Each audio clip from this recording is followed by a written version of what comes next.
Dollar US sur le marché d'échange. Les traders institutionnels ont-ils changé leur fusil d'épaule? Point complet sur le tout dernier positionnement institutionnel et analyse technique du taux euro-dollar, GBP-USD et USD-Yen, le tout avant la très attendue inflation PCE du vendredi 31 mai à 14h30.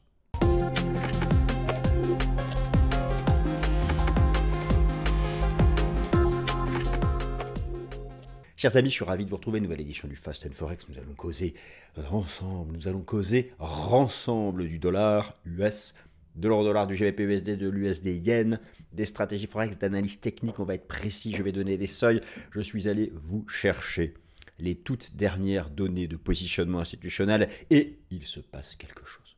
Il se passe quelque chose. Oui, les amis, il se passe quelque chose. Oui, il se passe quelque chose. Car depuis le début de l'année, vous le savez ça. Vous suivez le programme Fast and Forex chaque mercredi. Je vous en remercie d'ailleurs. Et donc vous savez que dollar US, USD, de son code DXY sur toutes les plateformes de trading, est leader depuis le début de l'année. Il est leader pourquoi? Dites-moi. À vous la parole. Bonne réponse. Il est leader parce que les anticipations de positionnement, n'importe quoi, les anticipations de politique monétaire liées à la Réserve fédérale des États-Unis, décidément, nous sommes que mercredi en plus, font que le pivot de la Fed est sans cesse reporté. Il n'aura peut-être même pas lieu. On verra bien. Bon, en début d'année, le marché envisageait 7 baisses de taux, maintenant 1, voire 0, peut-être moins une baisse de taux. Qu'est-ce que c'est moins une baisse de taux? C'est une hausse de taux de plus. Bon. Et donc, cette semaine, vous avez vendredi, je vous en ai parlé dans le Top Gun et je vais en mettre une bonne couche. Bonne couche, troisième couche. C'est comme ça, la peinture au mur, il faut 2 sous-couches, allez, une sous-couche, 3 bonnes couches, après ça dépend de la couleur. Bon. Une couche sur cette inflation PCE. Très attendue vendredi, parce que 2 choses. Première chose, le CPI, qui est l'autre baromètre d'inflation, a réengagé dans sa dernière mise à jour sa tendance baissière, en version sous-jacente. Bien, le marché n'y croyait plus. Ce qui d'ailleurs a fait se replier depuis début mai le dollar US. Si là je traite le sujet du dollar US, c'est que depuis le 1er mai, il baisse, alors qu'il avait monté du 1er janvier au 30 avril. Et donc tout le monde se pose la question, est-ce qu'il a fait son point haut? Du coup, est-ce que l'euro-dollar a fait son point bas? Est-ce que le GBP-USD a fait son point bas? L'USD-Yen, bon, c'est différent parce qu'il y a aussi la BOJ. Va-t-il finir de monter? Et en fait, ce qui se passe, c'est que j'ai accédé aux toutes dernières données de positionnement institutionnel sur le dollar américain. Eh bien, les institutionnels sont passés net vendeurs la semaine dernière sur leur somme de leur position dollar face aux monnaies du G10. Pourquoi? Anticipe-t-il que l'inflation PCE de ce vendredi va confirmer le CPI en reprenant elle aussi une pente baissière? C'est le sujet de cette vidéo, c'est le sujet de la nouvelle édition du Fast and Forex. Et c'est donc sans transition que nous attaquons le Fast and Forex. Dites-moi d'ailleurs, vous préférez le Top Gun ou le Fast and Forex? Peut-être que vous n'aimez ni l'un ni l'autre. Au final, les deux traitent de sujets assez différents. Parfois, ils se croisent. Alors que le marché attend la mise à jour cette semaine des chiffres de l'inflation aux États-Unis et au sein de la zone euro, vous allez avoir l'inflation allemande notamment, il semble que les investisseurs institutionnels soient en train de changer leur fusil d'épaule en termes de positionnement sur le dollar US. Le risque de baisse prend-il le dessus en attendant l'inflation US spéciale? Voilà les 4 parties. Dollar US, euro-dollar, GBP-USD et USD-Yen. Comme ça, il y en aura pour tout le monde. Première partie, dollar US. Les institutionnels repassent net vendeurs avant le PCE du 31 mai. Il repasse net vendeur. Les illustrations arrivent, chers amis. Permettez-moi de terminer avec mon petit texte et je vous montre toutes les illustrations. Les institutionnels ont-ils changé leur fusil d'épaule? Sont-ils repassés short pour de bon sur le dollar? C'est la grande question que nous nous posons ici. Allez, quand même, je fais apparaître une première illustration parce que trop de suspense tue le suspense. Voilà, sous vos yeux, un premier graphique qui m'a amené à retraiter ce sujet. La semaine dernière, j'ai traité le sujet du cours de l'argent métal, d'ailleurs, qui a fait un beau rebond sur support et qui surperforme le gold. Mais là, c'est le dollar. Vous avez sous les yeux le positionnement net institutionnel. Concentrez-vous sur la courbe noire. Ce positionnement net institutionnel des asset managers et des leverage funds, donc vous avez les traders d'asset management et les traders de hedge fund, ce qu'on appelle les traders institutionnels en additionnant les deux catégories, et vous avez donc en noir la position nette. Une position nette, c'est la différence entre les positions à l'achat et les positions à la vente. Si la position nette dépasse 0, c'est qu'il y a davantage d'exposition à l'achat que d'exposition à la vente. Si la position nette est sous 0, c'est que dans l'ensemble, les traders de hedge fund et d'asset management, dans leur majorité, repassent à la vente sur le dollar. Et donc, ce qu'il se passe depuis le début du mois, c'est ça. Et là, vous avez les toutes dernières données. La position nette est repassée sous 0. Et historiquement, les croisements vis-à-vis de la ligne de 0 sont des bons signaux tendanciels. La question que tout le monde se pose, c'est que ce dollar américain, le dollar US, que vous avez ici face à un panier de devises, alors qui certes est en hausse depuis le début de l'année. Je vous remontre ici le classement des indices devises depuis le début de l'année. Vous savez comment faire. Si ce n'est pas le cas, je vous rappelle que sur TradingView, petit tuto express, vous avez ce petit bouton-là pour ajouter des symboles à comparer. Ils apparaissent tous sur l'axe des ordonnées. Vous vous mettez en échelle pourcentage et vous cliquez sur YTD pour avoir le classement depuis le début de l'année. YTD signifiant year to date, c'est-à-dire à date du jour, la performance sur l'année. Ok ? Donc, tout en haut, vous avez le DXY. Il est leader, le dollar. Toutes les autres devises sont en baisse. Bon. Et notamment ce bon vieux franc suisse. Et je vous avais fait une vidéo en début d'année expliquant ma stratégie de baisse modérée du franc. Bon, cool, je ne me suis pas planté. Oui, parfois je me plante par contre, parce que j'anticipais un rebond du yen. Alors qui certes a eu un premier début de rebond, mais qui retrace. Bon, là, je me suis planté. Et je vais quand même faire le suivi de l'USD yen. Alors, donc, la question qu'on se pose, c'est que ce repli depuis, vous avez eu, regardez, ici lors de la session boursière du mercredi 1er mai, une structure en avalement baissier. Terminologie japonaise, associant la bougie du 30 avril et du 1er mai. L'association de ces deux bougies était une bougie de renversement baissier avec un double top qui venait rappeler ce double top un peu plus grand, les niveaux d'activation étant les mêmes. Depuis, nous sommes dans une phase de baisse et le dollar s'accroche à sa moyenne mobile à 200 jours. S'il brise sa moyenne mobile à 200 jours, il rechutera ici, validant ce que j'estime être, moi, depuis des mois et des mois, la construction d'une vague B. Je ne vais pas refaire tout le laïus sur les formes possibles de la vague B.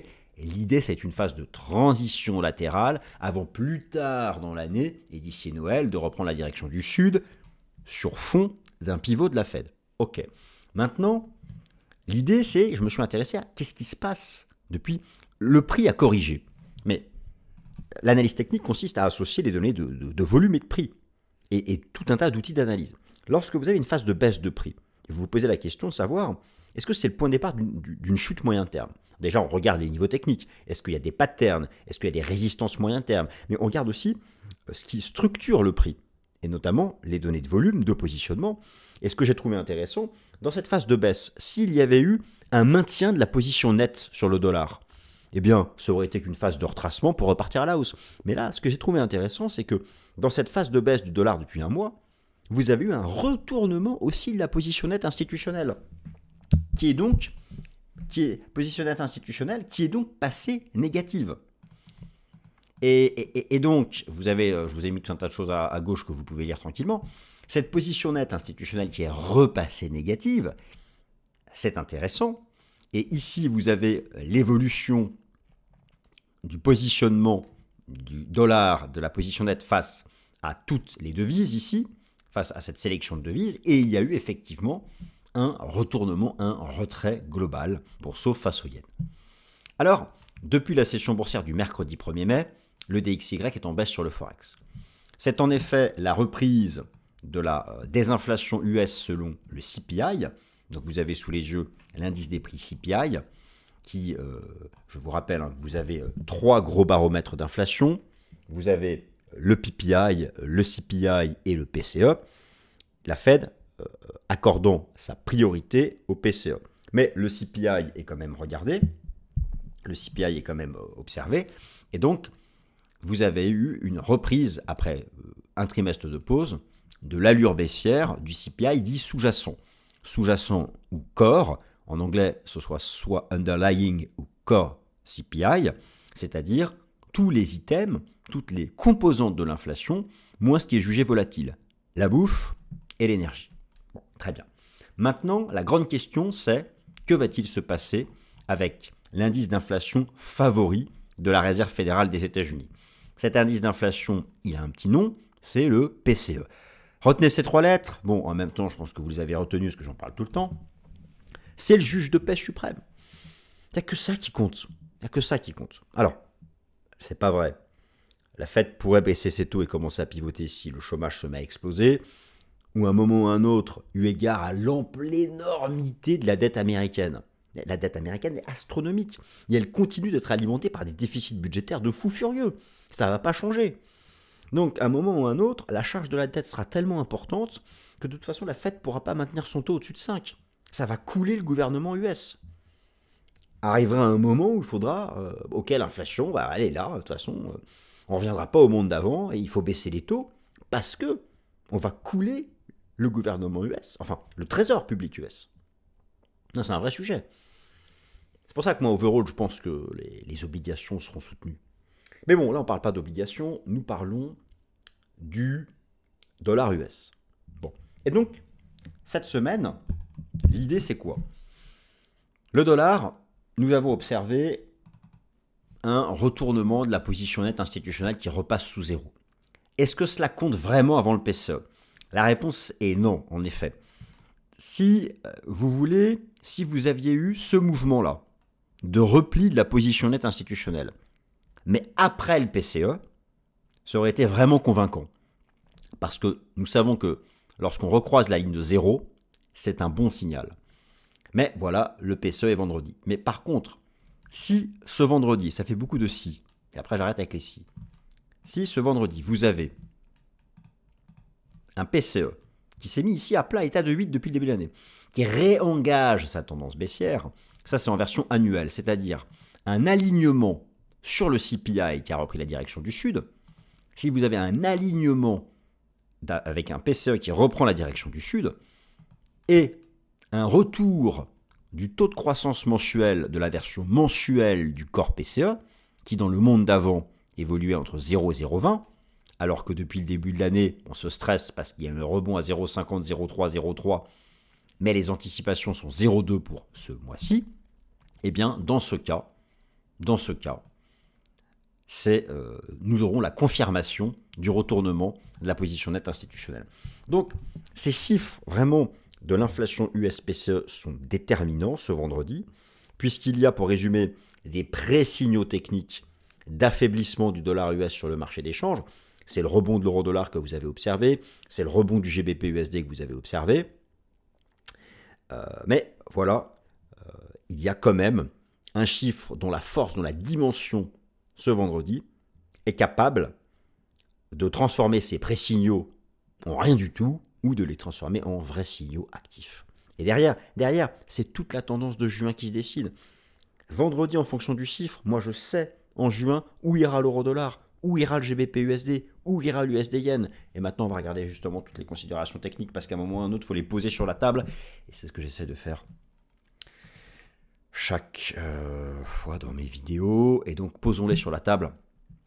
Bien sûr, notre mug de café, notre mug de thé, en sujet de l'euro-dollar. Euro-dollar / EUR-USD, analyse technique et rebond de la position nette institutionnelle. Effectivement, là, je vous ai parlé dans le slide d'avant. Dans le slide d'avant, je vous ai parlé de la position nette institutionnelle globale, c'est-à-dire le positionnement des traders de hedge fund plus ceux d'asset management sur le dollar américain face à un panier de devises. Maintenant, les données sont accessibles dans le détail. Et je suis notamment allé chercher les données directement du rapport Commitment of Traders sur le site de la CFTC, qui est le régulateur américain des contrats futurs, en allant voir l'euro-dollar. Et j'ai trouvé très intéressant de noter que chez les asset managers, vous avez un rebond de la position nette au même niveau ici que 2022, ce qui fut à l'époque ce qui fut à l'époque le point de départ du rebond de l'eurodoll. Alors, est-ce que cela va dans le sens de cette structure en vague 2 que je vous propose, d'un gros triangle qui, in fine, ramènera à un 10 et au-delà, d'ici la fin de l'année, le cours de l'eurodoll? On a envie d'y croire, on a envie d'y croire. L'invalidation de ce scénario moyen terme, elle est toujours située ici au niveau des 1,0635, et j'ai même envie de vous dire qu'il faut serrer ça. Moi, je prends le cours de l'euro-dollar. Donc, ici, le positionnement net institutionnel, on a un rebond du positionnement net chez les asset managers, un rebond qui est confirmé par un rebond encore plus fort de la position nette institutionnelle euro-dollar chez les traders de hedge fund, qui dans le rapport Commitment of Traders sont la catégorie leverage. Si vous souhaitez avoir le même outil que moi, vous allez sur le site de la bourse de Chicago, c'est CME Group tout attaché, cmegroup.com, et ensuite vous avez donc l'outil Commitment of Traders. L'outil Commitment of Traders, vous avez ça dans la liste des outils. Bon, comme ça, vous aurez accès aux mêmes données que moi. Elles sont mises à jour une fois par semaine. Et là, j'ai trouvé ça intéressant de voir ce double rebond chez les asset managers et les traders de hedge fund. Ce qui me fait penser, mon humble avis, que cette structure ici, en vague 2 qui annonce pour la fin d'année une vague 3, est encore cohérente. Je pense que d'un point de vue fractal, elle l'est. D'un point de vue chartiste, parce qu'on associe le chartisme et le fractal, elle est cohérente, et ce tant que les 1,06, 1,0635 font support, qui au passage sont ce niveau. Maintenant, en données journalières pour la semaine, vous notez que le marché a repris sa moyenne mobile à 200 jours, et que voilà, nous avons ici une invalidation avec cette combinaison, cette conjonction, confluence, moyenne mobile à 200, moyenne mobile à 50 jours. Bon, déjà, si le marché repassait là-dessous, ça mettrait un peu à mal cette approche. Mais en tout cas, je trouve intéressant.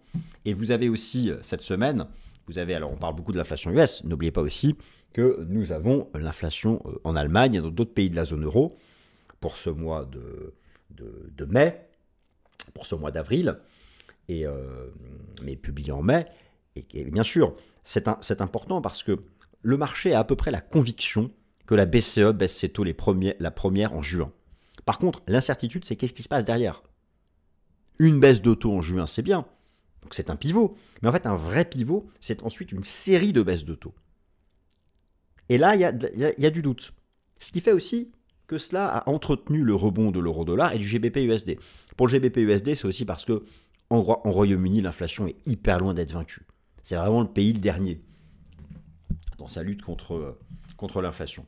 Alors justement, donc parlons maintenant du GBP-USD. GBP-USD, analyse technique et inflation britannique résiliente. Effectivement, ça c'est quelque chose qu'il faut noter. Donc pour le Royaume-Uni, je me tourne du côté des data de l'inflation CPI en version core, en version sous-jacente ou underlying. Je vous donne tous les termes parce que ça dépend des sites, des articles, mais en français c'est inflation sous-jacente et en anglais, soit vous lisez core inflation ou underlying inflation. Et donc pour le Royaume-Uni, eh bien voilà, nous en sommes encore loin, encore à 4% d'inflation sous-jacente, alors qu'aux États-Unis et en Europe, on est entre 2,5 et 3, et le monde d'avant est loin. Ce qui fait que même si le Royaume-Uni la Banque d'Angleterre devait baisser ses taux, derrière il n'y aurait pas de série de baisses de taux. Elle pourrait même être la dernière à baisser ses taux, et je trouve que cela va dans le sens aussi de cette structure d'ailleurs que je vous proposais. Je suis assez content parce que là, le marché m'a donné raison. En tout cas, le marché m'a donné raison avec un rebond dans la partie basse de la pattern. Ça, c'était donc le niveau d'invalidation que je vous avais proposé dans le Fast and Forex il y a 3 semaines. Et maintenant, le marché teste la partie haute ici de la pattern. Et d'une certaine façon, alors moi, ça c'est une structure en vague 2 auquel je crois encore. Maintenant, ça c'était le niveau d'invalidation initial. Je vais vous proposer, comme pour le cours de l'euro-dollar, d'utiliser la moyenne mobile à 200 jours. La moyenne mobile à 200 jours, qui sera le nouveau seuil d'invalidation pour cette proposition d'une vague 2, dans le cadre d'un cycle élotiste, toujours pareil, en 5 temps. Naturellement, n'oubliez pas que l'analyse technique, c'est la combinaison des facteurs techniques. Et regardez la perfection pour le GBP-USD. Vous avez l'analyse fractale, l'analyse chartiste et l'analyse dans le Nishimoku qui donnent les mêmes niveaux d'invalidation. Donc, tant que toute cette zone ici tient, nous sommes dans cette approche bullish ici pour le taux GBP-USD et en accord avec les fondamentaux du fait que cette inflation sous-jacente est encore beaucoup trop élevée au Royaume-Uni et qu'elle n'autorise pas encore un pivot de la très vénérable Banque d'Angleterre. Je termine avec le taux USD-Yen. Alors le taux USD-Yen, je vous rappelle en toute transparence que moi, mon scénario initial avait été invalidé. Ça, je l'ai assumé pleinement, avec un marché qui a réalisé ici un breakout de la résistance. Du fait de quoi? Déjà, le report du pivot de la Fed, la force du dollar, mais aussi les doutes qui subsistent au sein de la Banque centrale du Japon, la BOJ, la Bank of Japan, qui a remonté ses taux de moins 0,1 à plus 0,1.